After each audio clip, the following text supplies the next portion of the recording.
A group of local paramedics are raising awareness about distracted driving this month as part of the national Decide to Drive, Arrive Alive campaign. This morning I am joined by Colleen Herta and Jim Herron with Ministry Spirit Medical Transportation. Thank you for joining us this morning. Thank you for having us.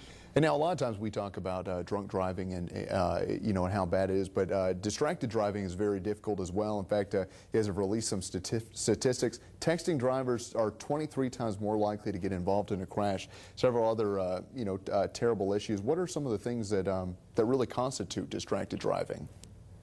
Really, when you talk about distracted driving, it's three things we look at.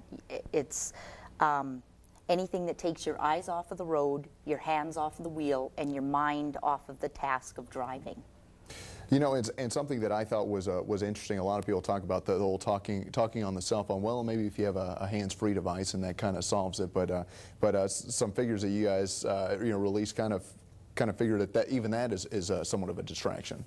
That's right. You're 23 times more likely to have an accident when you're texting.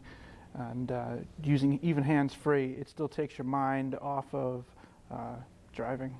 Yeah, something I thought was particularly startling is if you were reading a text, it's taking your eyes off the road for about 5 seconds, which is like driving blind across a football field. I think that just puts it in such total perspective there.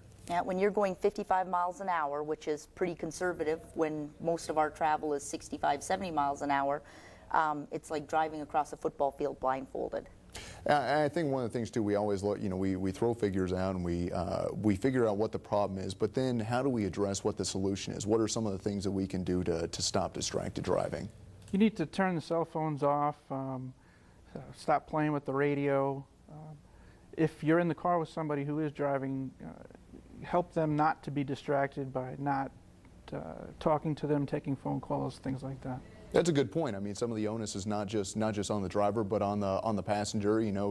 Making sure not to fiddle around with them. Playing around with them. A passenger can be just as distracting as the radio or that phone call. One of the most important things people need to do as parents is be a good role model. Parents that are on a cell phone, parents that are playing with the radio and doing other things while they're driving are showing their children that it's okay to do. And that's one of the biggest things, is that as an experienced driver you think you can do it, but you really can't.